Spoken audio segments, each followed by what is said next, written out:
Assalamu alaikum. Hello and welcome back to the channel. Dear 10th class students, hope you all are doing good and everyone is fit and fine. तो आपके लिए एक information ये है कि we are going to start the 10th class biology and in the series of videos we will be on target to complete your biology in few months and we will be reading this, we will be learning this biology in simple words and to the point biology. ठीक है, तो हमारा जो main target रहेगा that will be on the NCERT and we will do the text questions as well so that we can build your concepts, ताकि आपका जो concept level है वो हाई हो जाए. ठीक है dear students, so let us start with your first chapter that is the life processes.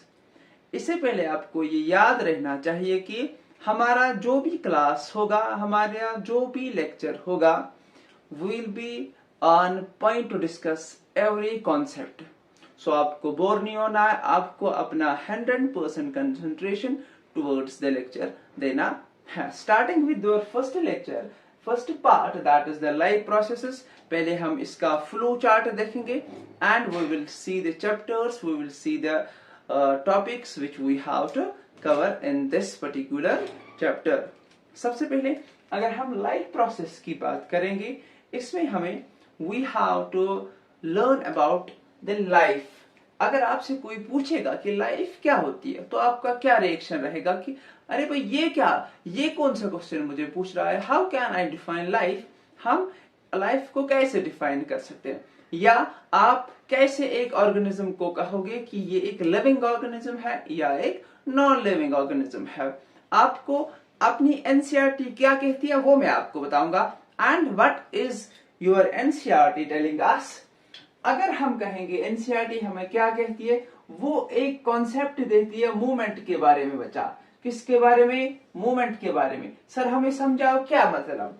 देखो फॉर एग्जाम्पल, अगर हमारे पास एक वॉकिंग डॉग है, एक वॉकिंग डॉग है, एक डांसिंग ह्यूमन बीइंग है, एक डांसिंग ह्यूमन बीइंग है. सो अगर हम इनको मूवमेंट का क्राइटेरिया देंगे, मूवमेंट वाला क्राइटेरिया इस्तेमाल करेंगे, तो हम कहेंगे हाँ ये वाले लिविंग है because these organisms are showing the movement. ठीक है, they are showing the movements like the dog is walking, the human being is dancing. ठीक है, ये आपके एनसीईआरटी की एग्जाम्पल है. लेकिन अगर हम यही क्राइटेरिया टू द प्लांट्स देंगे, क्या हम कहेंगे कि ये जो प्लांट्स है ये लिविंग है या नॉन लिविंग है. According to this criteria, movement का ये वाला क्राइटेरिया, हम प्लांट्स को नॉन लिविंग कह सकते हैं. दैट मीन्स कि this criteria does not fulfil our living concept और नॉन लिविंग कॉन्सेप्ट. फिर से एक बार मैं आपको समझाऊंगा. अगर हम मूवमेंट वाला क्राइटेरिया फुल ऑर्गेनिजम्स पर यूज करेंगे, किस लिए, क्या ये ऑर्गेनिज्म लिविंग है या नॉन लिविंग है, तो ये वाला क्राइटेरिया फुलफिल इसलिए नहीं होगा. बच्चा क्यों नहीं होगा, इसलिए नहीं होगा because we have an exception that is the plants ये वाले मूवमेंट्स नहीं दिखाते. दैट मीन्स ये वाला क्राइटेरिया फेल हो जाता है.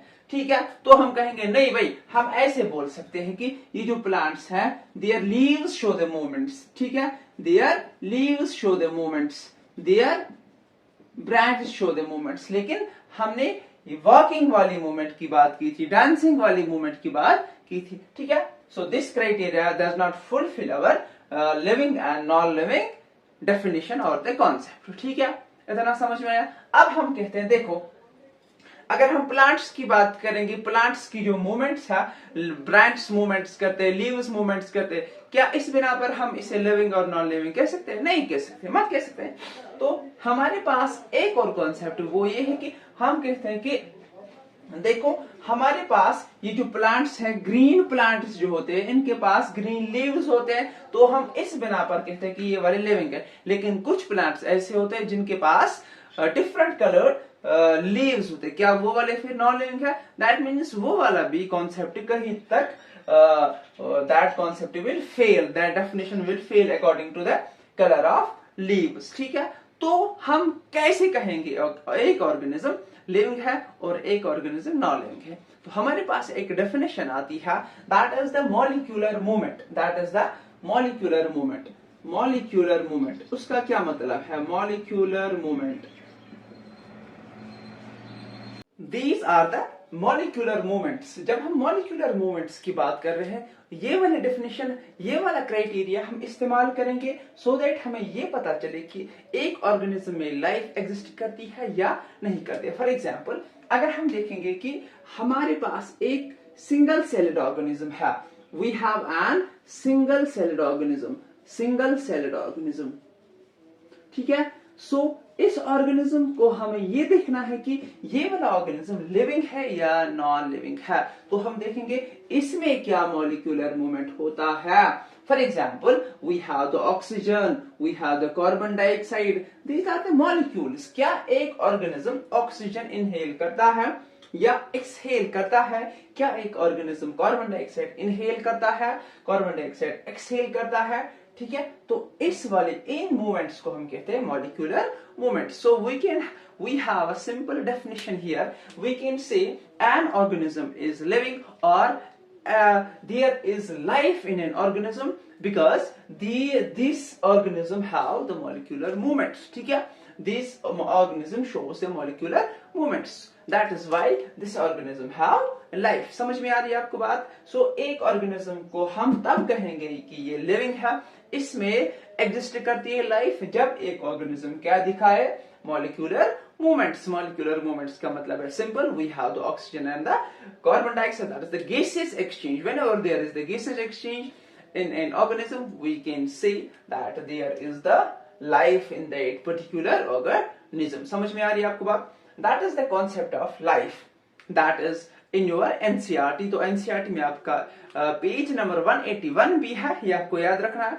सो वहां पर यही लिखा है कि अगर एक ऑर्गेनिज्म में मॉलिक्यूलर मूवमेंट्स होंगे, so that organism have life or the life is existing in that very particular organism, ठीक है। So now we will move on to the another concept, that is the life processes। ये life processes क्या होती है ये हमें समझना है, and then we will move on to the flow chart of this very। So we completed the definition of the life as the an organism is having life whenever there are the molecular movements, ठीक है ना। Now we have another term, that is the life processes। अगर आप bore हो रहे हो, आपको ये दिमाग में रखना है कि we have to understand something new, something special।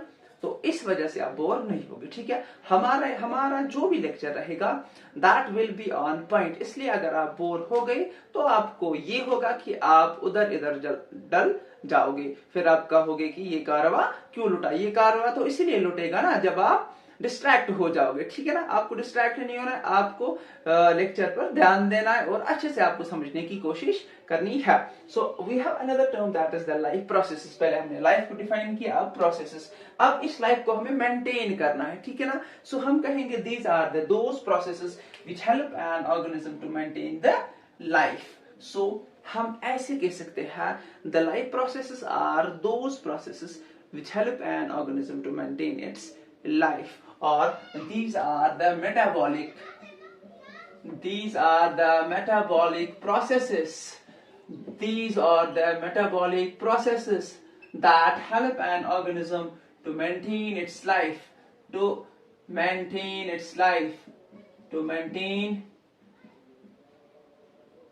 life हम लिखेंगे, ठीक है। So life processes are those metabolic processes that help an organism to maintain its life। समझ में आ रही है बात? समझ में आ रही है बात? देखो, आपको मैं एक एग्जाम्पल बताता हूं। अगर आपने काम किया, अगर आपने बहुत सारा वर्कआउट किया, अगर आपने घर का काम किया, अगर आपने बाहर का काम किया, आपकी जो सेल्स होती है, आपके जो टिश्यूज होते हैं, वो डैमेज्ड हो जाते हैं। जब भी आप काम करोगे, आपके जो सेल्स है वो हमेशा डैमेज हो जाती है, ठीक है। ये आपको याद रखना है। और इन्हीं डैमेज्ड टिश्यूज को रिपेयर करने के लिए वी नीड सम एनर्जी, ये भी आपको याद रखना है। सो यहाँ पर मैं आपको ये बताऊंगा कि what are the metabolic processes. ये आपको समझना जरूरी है कि व्हाट इज दिस मेटाबॉलिज्म, ये प्रोसेसेस क्यों होती है। देखो, अगर आप सोई हो, आप कैसे जिंदा रह सकते हो, आपके अंदर जो एनर्जी है वो कैसे वहीं पर एग्जिस्ट होती है, वो कैसे ट्रांसफर होती है, आपके पास जो एनर्जी होती है वो कैसे ट्रांसफर होते हैं, आपके पास जो मॉलिक्यूल्स है वो कैसे ट्रांसफर होते हैं, ठीक है, ये आपको समझना है। So we have this metabolic processes which helps us in the maintaining of the life. हम कहेंगे कि दीज आर दोज प्रोसेसेस। फिर से एक बार मैं आपको लाइफ प्रोसेस की डेफिनेशन बताऊंगा। Life processes are those metabolic processes which help in organism to maintain its life. ठीक है, इतना समझ में आया। अब आप बोलोगे sir what are these metabolic processes. देखो, हमें लाइफ को मेंटेन करने के लिए कुछ चीजें हम बनाते हैं और कुछ चीजें हम तोड़ते हैं। फॉर एग्जाम्पल, अगर आपने प्रोटीन से अमीनो एसिड बनाया, दैट मीन्स कि आपने प्रोटीन को तोड़ा। अगर आपने अमीनो एसिड से प्रोटीन बनाया, दैट मीन्स आपने अमीनो एसिड को जोड़ा। फॉर एग्जाम्पल, मैं आपको यहाँ पर एक एग्जाम्पल मैं आपको एक दूंगा। अगर हम मेटाबॉलिज्म की बात करेंगे, देखो फिर से एक बार बोर नहीं होना है, बोर नहीं होना है ना, ये तो आपको पता होना चाहिए। अभी आपका कॉन्सेप्ट बिल्ड करना है तो मैं कैसे करूंगा जब आपको मेरी तरफ ध्यान नहीं होगा। आपको मेरी तरफ ध्यान रखना है। देखो, मेटाबॉलिज्म में हमारे पास, मैंने आपको बोला कुछ चीजें हम बनाएंगे। देखो, जब हम फॉर एग्जाम्पल अमीनो एसिड से प्रोटीन बनाओगे, अमीनो एसिड से प्रोटीन बनाओगे, तो दैट मीन्स हमने कुछ जो चीजें हैं इनको जोड़ा। और जब भी हम जोड़ने की बात करेंगे, that means we talk about the anabolism. याद रखो, we talk about the anabolism. Sir ji समझ में नहीं आ रहा है, ये आपको समझना है। जब भी हम चीजों को जोड़ के बनाएंगे, दैट इज द एनाबॉलिज्म। और जब भी फॉर एग्जाम्पल हमने प्रोटीन को तोड़ा इनटू द अमीनो एसिड्स, हमने प्रोटीन को तोड़ा इनटू द अमीनो एसिड्स, और this process is called as catabolism. Catabolism. देखो बच्चा, ये आपको समझना है ना, ये आपको समझना है, आपके लिए इंपॉर्टेंट है। मैंने आपको बोला we have the life process. What is the life process, what is the definition of the life process. Life process are those metabolic processes which help in organism to maintain its life. ठीक है, हाँ, इसमें क्या क्या आता है sir, इसमें anabolism आता है, इसमें कैटाबॉलिज्म आता है। अगर हम एनाबॉलिज्म की बात करेंगे, जब हम चीजों को जोड़ते हैं तो एक जो भी हमें जरूरत होगा, फॉर एग्जाम्पल मैंने आपको एग्जाम्पल दी, प्रोटीन को हम जोड़ेंगे, सॉरी अमीनो एसिड्स को हम जोड़ेंगे तो एक प्रोटीन बनेगा। इस प्रोटीन को, इस वाले प्रोसेस को हम एनाबॉलिज्म कहते हैं। और जब भी हम इस प्रोटीन को तोड़ेंगे इनटू द अमीनो एसिड्स, इसको हम कैटाबॉलिज्म कहते हैं। ठीक है, आइए आपको समझ में बात, इतना समझ में आया। देखो, this is the whole about the life processes. This is the definition of the term life processes जो आपको समझना है। This was the definition of the life processes. मैंने आपको बच्चा ये समझाया कि लाइफ क्या होती है। Whenever there are the molecular movements and the processes which help in organism to maintain its life, to sustain its life. This is the definition of the life processes. Now we will move on to the another part, that is the flow chart, or what we have to study in this process, in this chapter. ठीक है, so now we have important thing, that is we have to cover the important topics. हमें क्या क्या topics cover करने हैं वो हम देखेंगे। What is the flow chart which we have to cover? सबसे पहले हमारे पास जो पहला इसमें जो हमें पढ़ना है, that is the nutrition. सबसे पहले जो हमें इसमें पढ़ना है, that is the nutrition. That is the nutrition. ठीक है, then we have the respiration. We have the respiration. We have the respiration. Then we have the transportation. We have the transportation. We have the transportation. We have the transportation. And at the last we have the excretion.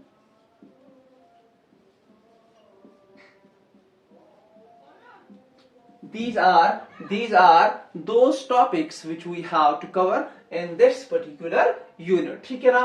तो सबसे पहले अगर हम nutrition की बात करेंगे, what actually is the nutrition? Simple सी बात है, whenever we work hard or we work, so हमारे लिए ये इंपॉर्टेंट है कि हमारे पास ये जो सेल्स है they will get damaged. ठीक है, जब भी हम वर्क हार्ड करते हैं या वर्क करते हैं तो हमारे पास जितने भी सेल्स होती है they will get damaged. तो उनको रिपेयर करने के लिए we need the nutrition. ठीक है, इतना आपको समझ में आया? अब we have definition. How can we define this nutrition?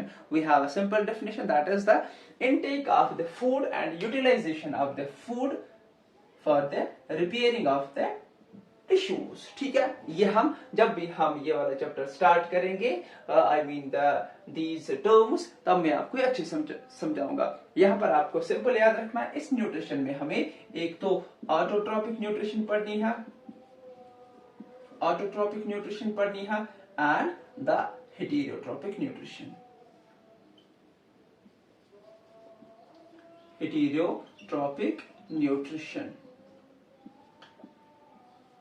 ठीक है, when we talk about the autotrophic nutrition, we talk about the photosynthesis आपको पढ़ना है इसमें, एंड heterotropic nutrition में आपको holozoic nutrition पढ़नी है, जिसमें आपका elementary canal आता है, digestive system आता है. So main topics we have to cover in autotrophic nutrition, that is the photosynthesis.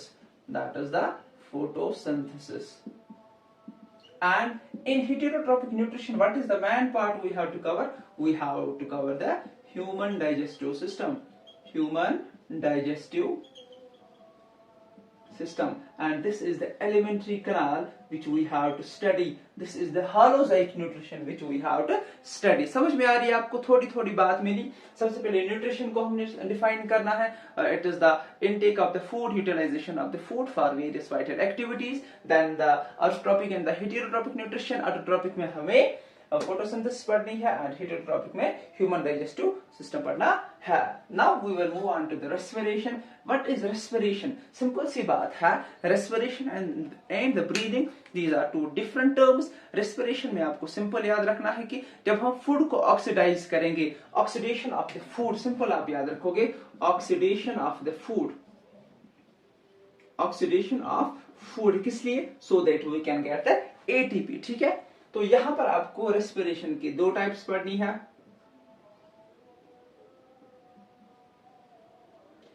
Aerobic respiration, aerobic and anaerobic.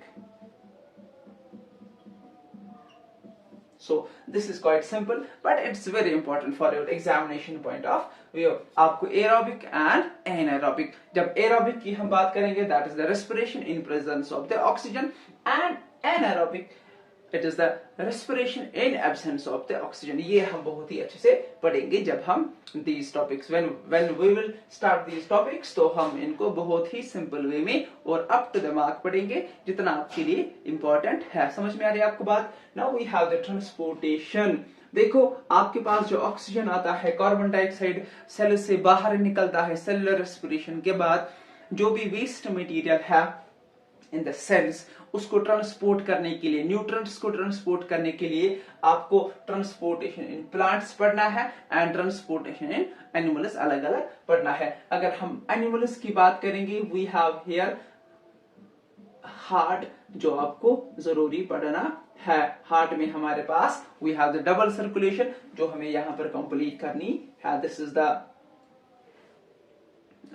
The transportation जो हमें यहाँ पर पढ़ना है. ट्रांसपोर्टेशन में हमें एक तो ब्लड पढ़ना है, हार्ट पढ़ना है, and the blood vessels. Heart पढ़ना है, ठीक है, ब्लड पढ़ना है, एंड ब्लड वेसल्स पढ़नी है. This is all about in the transportation in transportation in plants में आप हमें एक तो जाइलम पढ़ना है, एंड फ्लोएम पढ़ना है. अगर हम जाइलम की बात करेंगे, this will transport the mineral and the water, and this phloem will transport the food. समझ में आ रही है आपको बात? Now we have the another part. देखो जब भी हम कुछ चीज बनाते हैं we have some waste material there, ठीक है। The removal of the waste material is called as the excretion। आपको excretion in plants and the excretion in animals पढ़ने हैं, लेकिन excretion in animals में आपको एक तो किडनी पढ़नी है, दूसरा नेफ्रॉन पढ़ना है, ठीक है। समझ में आ रही है आपको बात? These are the important topics which you have to cover in this life processes, or we can say that this is the physiology section for your 10th class।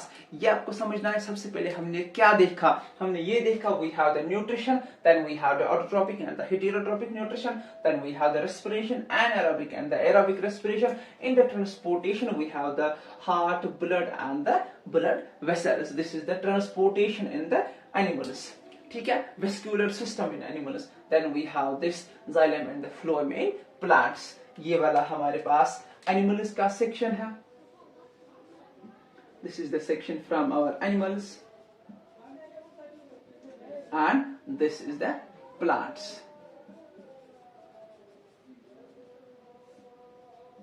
ठीक है। समझ में आ रही है आपको बात? Then we have the excretion. हमने एक्सक्रीशन को ऐसे डिफाइन किया, we have some waste materials that are formed after the every metabolic reaction। समझ में आ रही है ना आपको बात? After every metabolic reaction there are some waste materials and the removal of these waste materials it's called as the excretion। इसमें आपको किडनी पढ़ना है and the nephron पढ़ना है। These both are very much important for your examination point of view।